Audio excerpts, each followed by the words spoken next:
this outside. What? It's so nice It's outside. 110 degrees in Sacramento. You don't Too even know hot. outside until you come up north. We have this weather 10 days a year, maybe.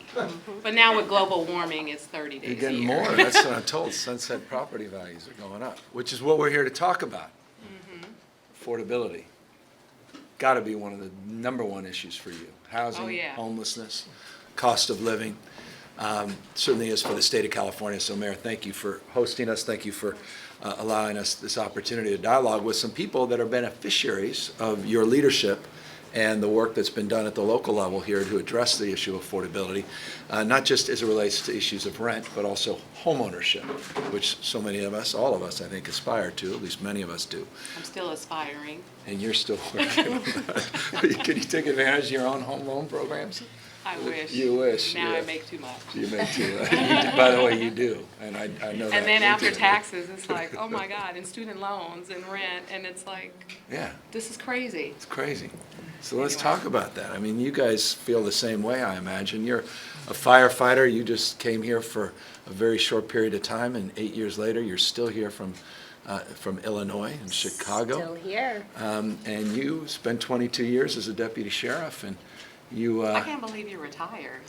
Yes, early. You can still For work. a new don't career. worry. No, I still work. You still work, and you have nothing in common on this topic with them, but you want to have something in common, and Yes, I that's do. you want to be a beneficiary Yes, I Yes. would like to. of the program you have all been able to take advantage of. Why don't we talk a little bit about that program, and Mayor, maybe you can set the table on what that loan program is all about. Well, what's so great about the programs that we have here in San Francisco, it's not only the first-time down payment assistance program, which we know can help people to get a significant amount of money to put as a down payment on a home and not necessarily have to pay that loan back right away. There's also the Teacher Next Door program, because sometimes there's just an additional amount of money that you need to put you over the hump, because the cost of living here and the cost to purchase a home is really challenging for so many families.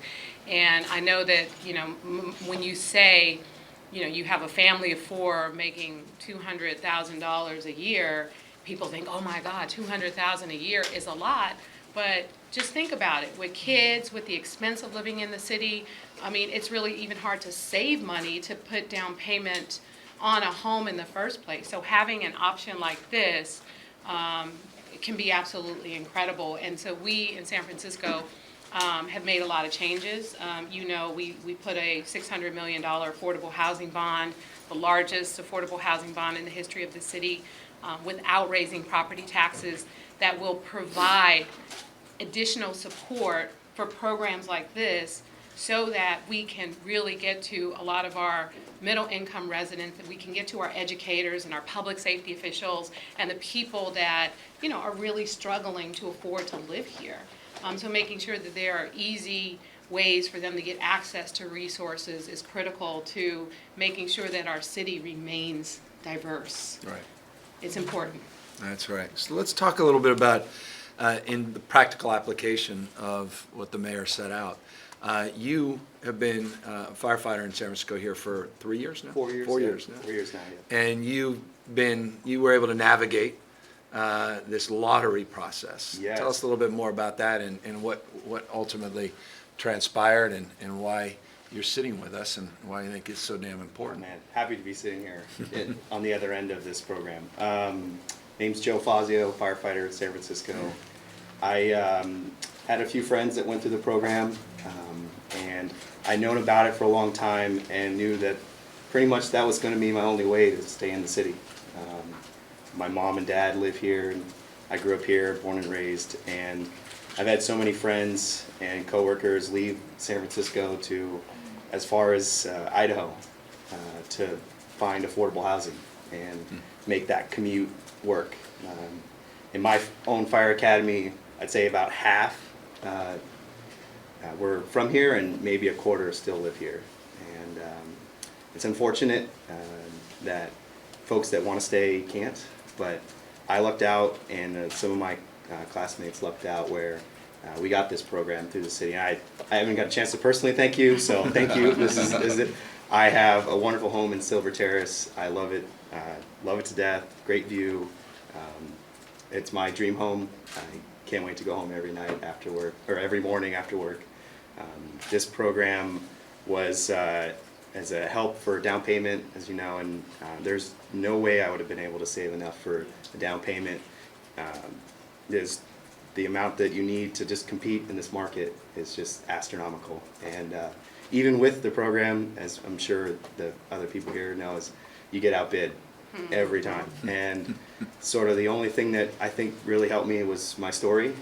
But if I didn't have the money from the city, there's no way, absolutely no way I'd be owning a home in San Francisco. And my friends and family are still shocked that I was able to You do were able it. to pull it off. Nice. When did you buy a home? 3 months ago. 3 months ago. And how long did it take to get this, you said you've been eyeing this No, program for years. I've been eyeing it for years, yeah. So Yeah. And it's competitive, too. it's very competitive. So we put in additional money a couple years back for public, for first responders. Yeah. Basically trying to get more first responders to live in the city, and there's additional money for that, and so the money goes fast. Yeah. Even with that, yeah, it's still has to be a lottery because there's not enough money to go around, and mine wasn't as large as some of the other lotteries that I saw on there, and some of you guys the odds were a little stacked against you guys a little more than I was, but still it was really tough. I was doing it. I knew about this program for a while, and I think I had it's about 3 years trying to go forward and do it. But even with this program, you still need enough down payment on your own and Right. help from all corners of your own community. So I scrounged and I saved a lot of trips I didn't go on, a lot of nights out I didn't go on, and yeah, I lucked out. There was no other way around it. And you lucked out when, for whatever reason, you decided you had enough of the winters in Chicago, and you Yes, came out west.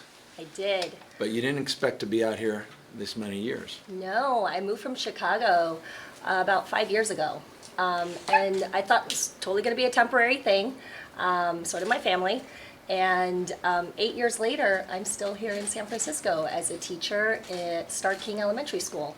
I'm teaching second grade. So my name is Cheryl Liu, and I closed on a condo in Outer Mission around 4th of July weekend, Just recently. just recently. It is very So- close to Star King. It is very close to the school that I serve and the children that I serve. It's a 16-minute drive every morning in rush hour traffic.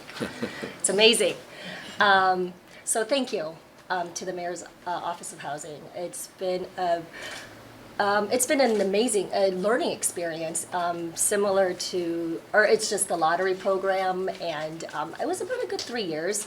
I was trying, but you just keep pushing forward and you keep trying, and one day you get lucky, and I did. And after that, it was a whirlwind of a process to with the down payment assistance loan program, and also I was a beneficiary of the Teacher Next Door program, so that was another good lump sum of. So both programs you were Yeah, able you to can connect. combine them. It's great. Yeah, I could, yeah, so, and then with a down payment of my own as well, and it was able to get me my home, and a home that, yeah, I mean, that I live in and that I can go home to every night, and not have to worry about paying rent or having to be pushed out of the city to go move to the suburbs or somewhere more affordable, or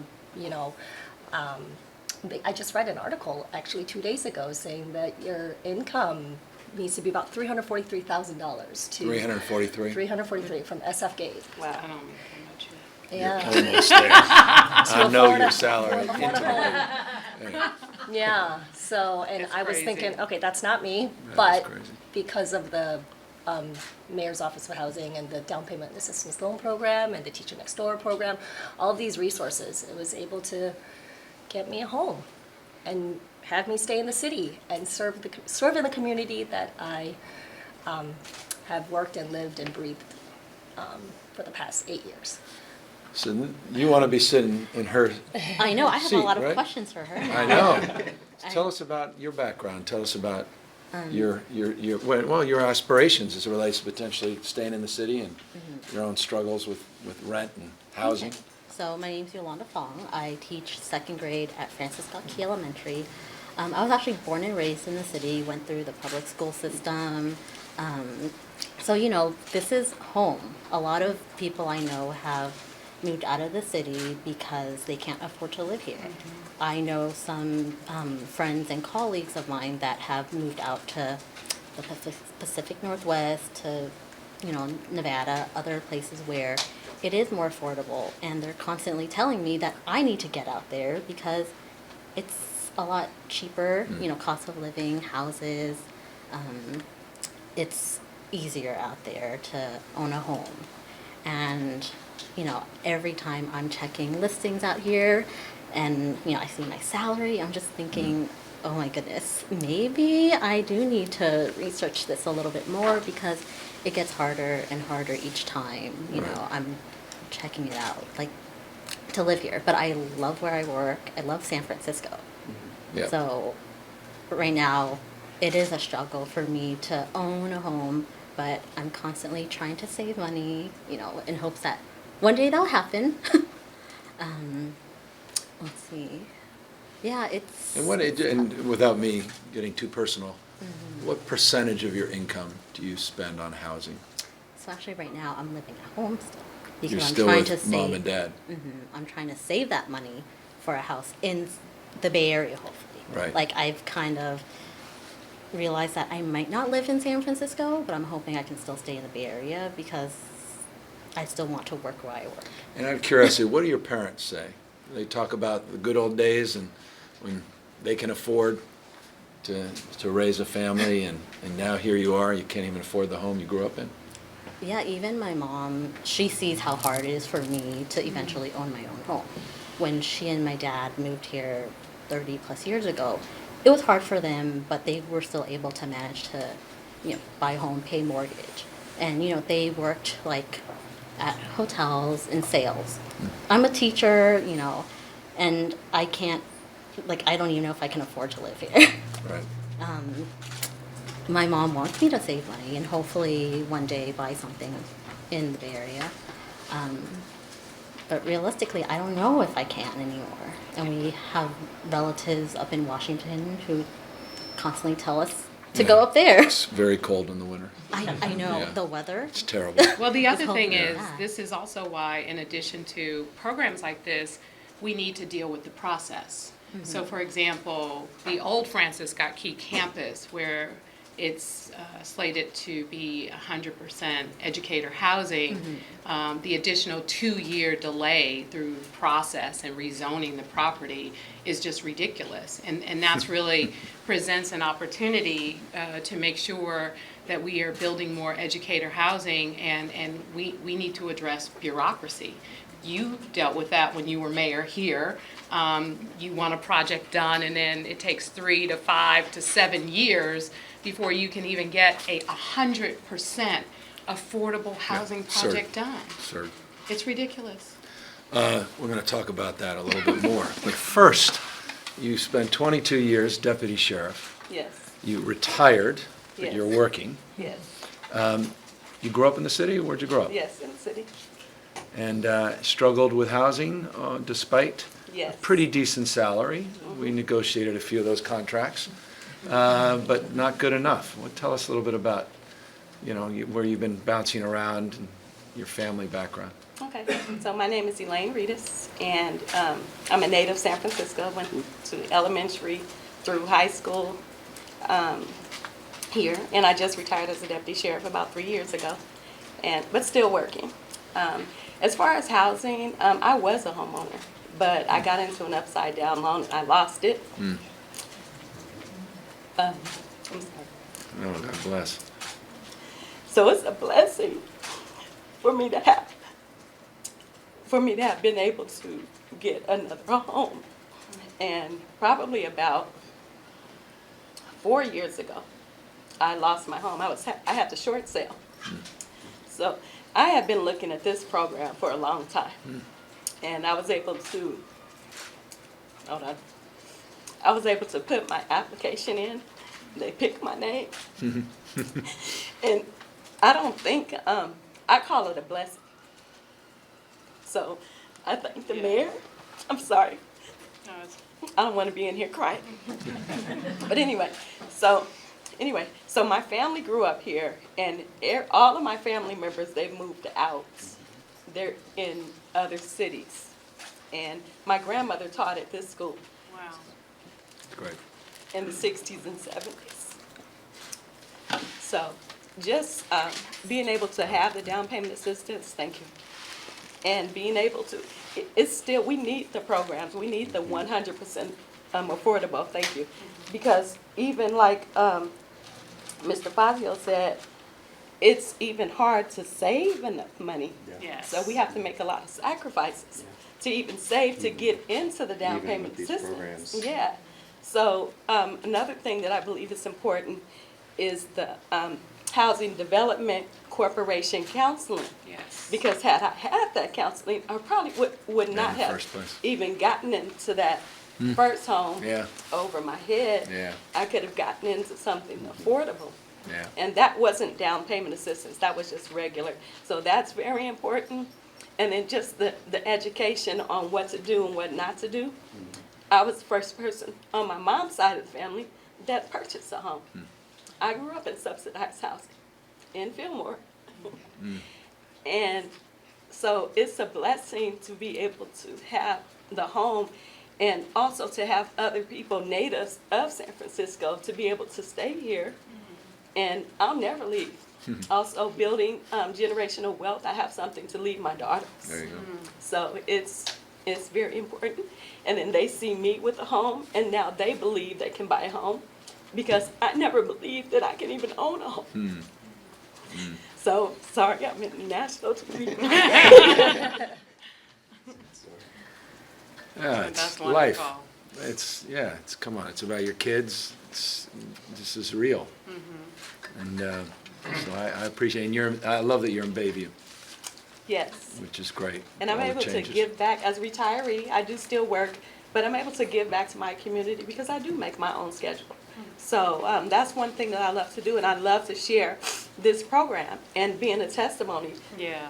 That people think that you can't even get it, Yes. right? No, yes. even this And then, program is- well, I got give up. it, so let me show you how to get it. And then once they pull your name, I believe that God did not take us this far to leave us. Because once they pull your name, there's all of this red tape you have to go through. not They about ask it. you for the same, they ask you for something, they ask you for something else. Just do it. And I remember one time the lady called me and she says, I know this is nerve-wracking. I'm like, no, it's not nerve-wracking. Whatever you need, I'm gonna get it because you're giving me down payment assistance.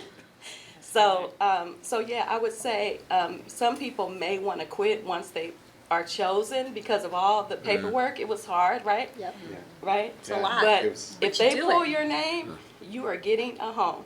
Yeah. So don't quit. Don't That's quit. what I say. Don't Great quit. advice. Yeah, so I can go on, but that's my You got it? testimony. And this is, these are the three experts. Don't listen to all the fancy bureaucrats. I know, I need to talk to them. Yeah, I know, you got afterwards. it, right. But have you started the application, the process? To be honest, no. You I have haven't yet, not. yeah. I know about it, but I haven't. And do a lot of your colleagues here know about it? I believe so. Is there sort of a buzz about all this? That I'm growing? not sure. Like, my colleagues know Your because colleagues. I spread the word. Yours better. You utilize the resources that the city gives you. And a lot of people are just unaware, so. Yeah. Yeah, same with mine. My phone blew up once somebody found out that I got the program, and it was like, Oh Hey, my You tell me God. about it, yeah, man. tell me about it. How What's- you do you know, you become an expert because it's like hers, like you walk through this process and Yeah. they ask you everything under the sun, but you're happy to give it to them because Right. you want a home. And Right. a lot of people are in the same position. They want a home. They'd do anything. Yeah. That's great. No, well, thank you guys for putting a human face. Thanks for sharing your story. And again, thank you, Mayor, for everything you're trying to do at a local level. And, what is not surprising about this conversation is we could be having this conversation in any other part of the state of California. When you look at the 50 most expensive cities for rent in the United States, 33 of them happen to be in the state of California. Not surprisingly, from not just a rental perspective, but even more broadly, just finding housing that's accessible in your price range, the costs are astronomical, but for one fundamental reason. We're not building enough housing. Yes. We're 49th out of 50th in per capita housing units. Only Utah, on a per capita basis, develops less than the state of California. It's been decades in the making, and it manifests in every conceivable way, but fundamentally, the expression of frustration, Mayor, you just advanced as it relates to the time value of money and the patience one has to develop a project, even at 100% affordable, taking 2, 3, 4, 5, 7 years, foundationally is one of the greatest impediments to this state's future, to your future, to our collective future, because I posit that the California dream is in real peril if we don't address the housing crisis. It is a word I went to great lengths over the last 20 years not to say, because I think we often overuse that word, crisis, and it dilutes its meaning. But when it comes to the issue of affordability, the cost of housing in this state, it is a crisis. And you don't need any more evidence of that beyond this conversation than to see its ultimate form and manifestation, and that's homelessness, which is skyrocketing. It's not just growing. I consistently make this point, Mayor, in your absence. I said, for all the focus on San Francisco's homelessness, you had actually one of the more modest increases in the number of people out on the streets and sidewalks compared to other parts of the state. This is serious stuff, and it requires a much more serious and intentional response. And as significant and as important as these programs are, the challenge is the scale and scope and the amount of resources that are needed at a local level can never meet your demand, the collective demand and the aggregate demand. So we've got to do a lot more, and the state of California needs to lead that effort. And so I wanted just to briefly talk about some of the things that the state is advancing, and to the extent there are questions, please feel free to leave or answer, or I don't want to, you're doing professional development, I don't want to keep you away from your skills upgrade on science, as we were talking. But this year we put in almost $3 billion of new investment in housing and homelessness. 2.75 to be exact.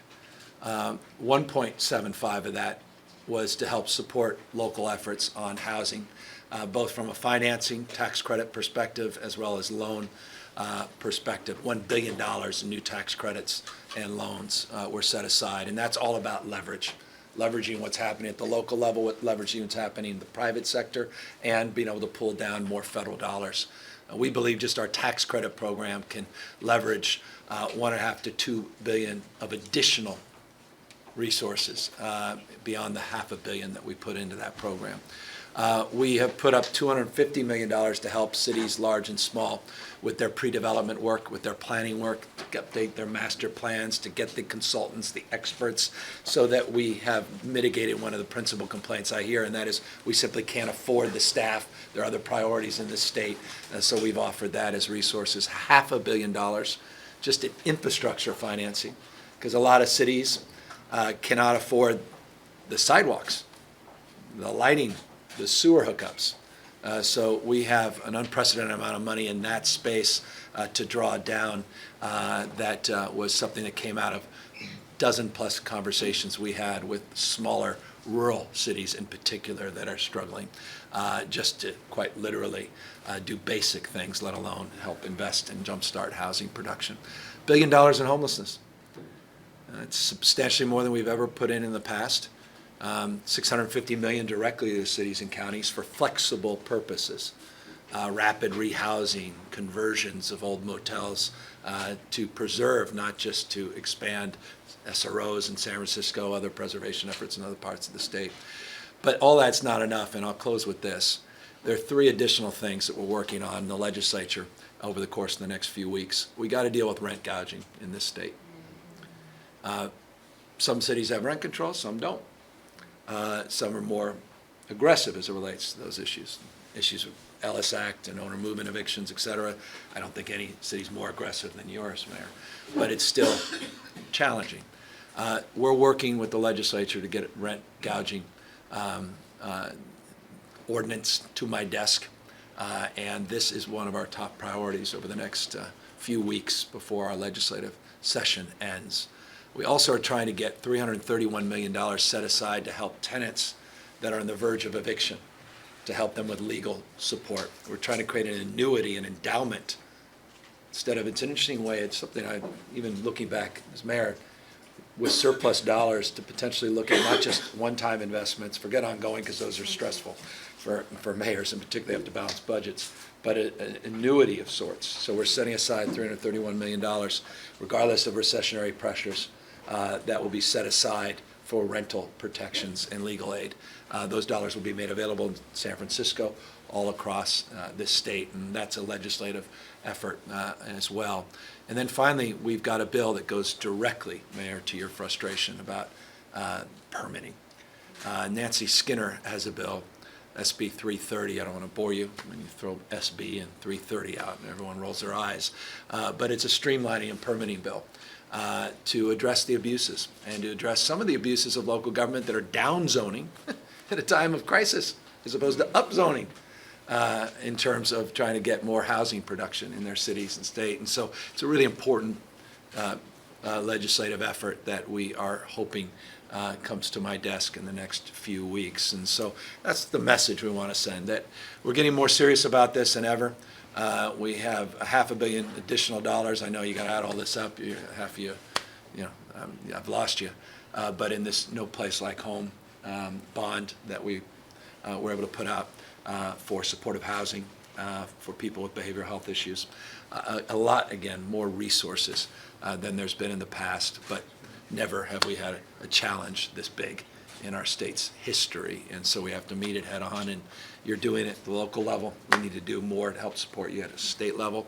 And yes, the federal government needs to help support cities, large and small, that are the economic engine of this country.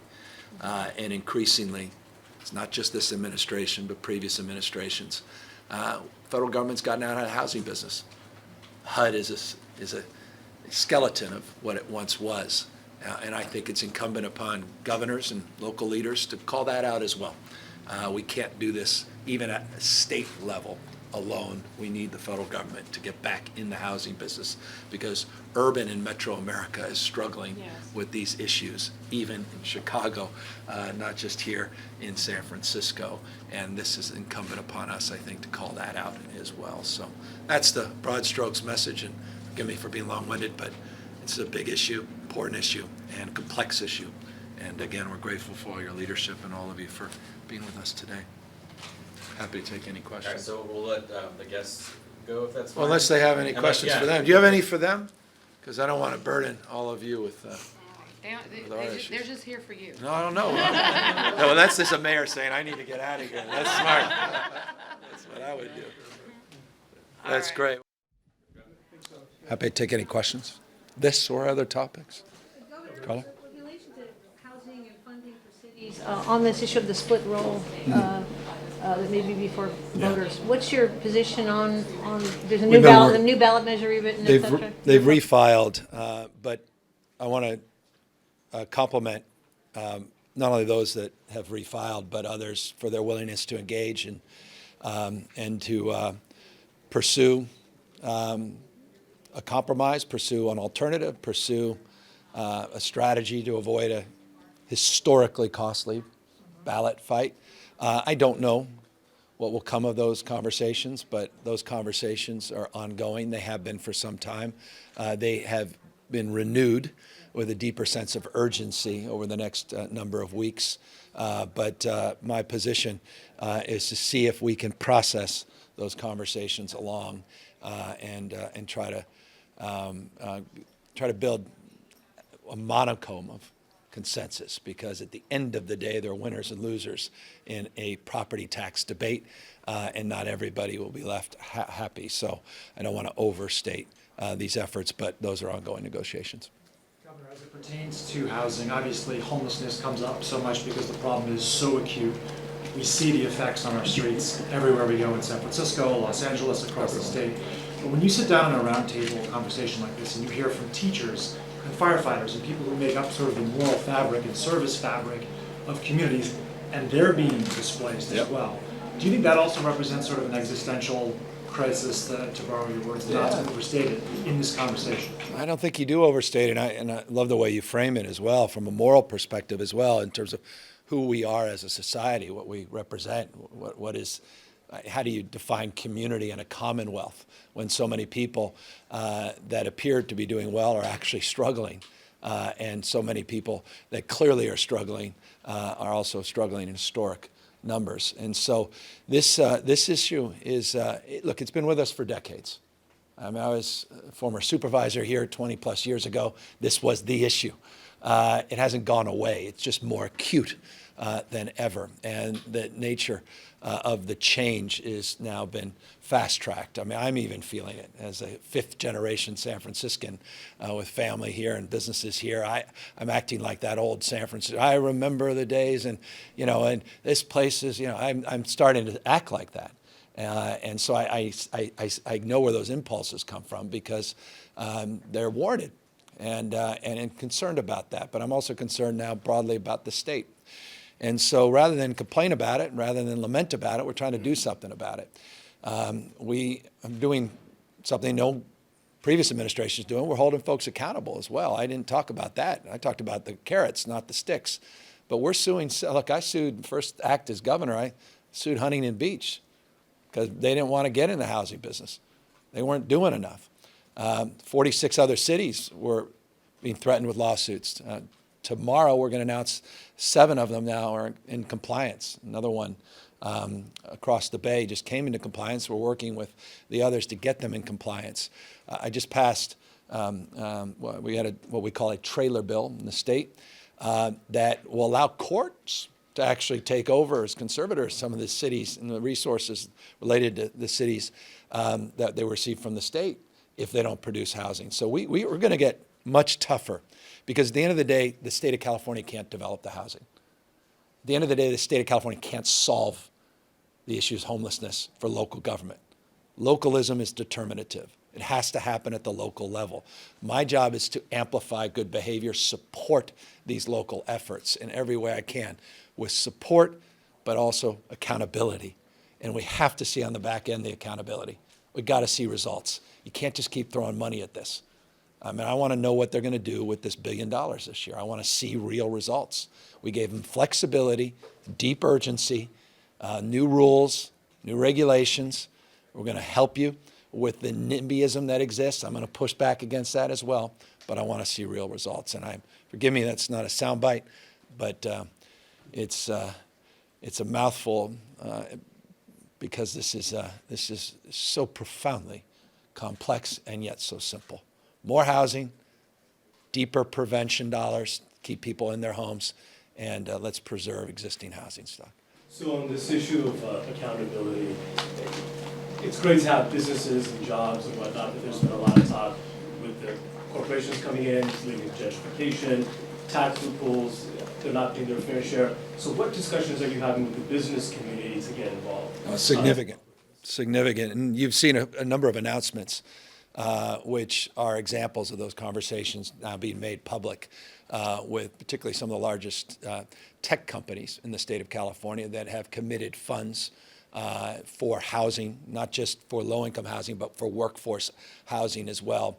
I can assure you there are a number of others that will be making public announcements very, very soon that also will be a proof point to those conversations. So absolutely, we believe in accountability. We think it's a two-way frame, and I can assure you this, talking to the CEOs of these companies, they get it, because their number one problem is housing for their employees.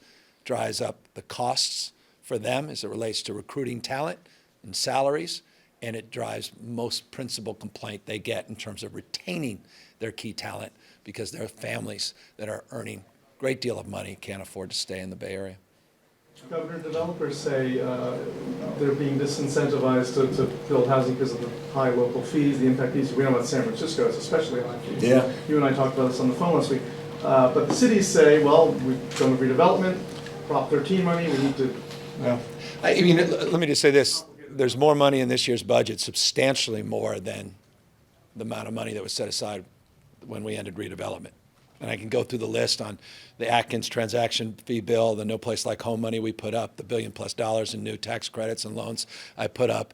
We created a new tax increment program called Enhanced Infrastructure Financing. I don't know why this doesn't get more attention. It doesn't, because what the hell does EIFT mean, right? People just, and we got to change the names of all this stuff so people understand it. But it's a variant on redevelopment where we eliminated the voter approval to do tax increment. That was a big deal.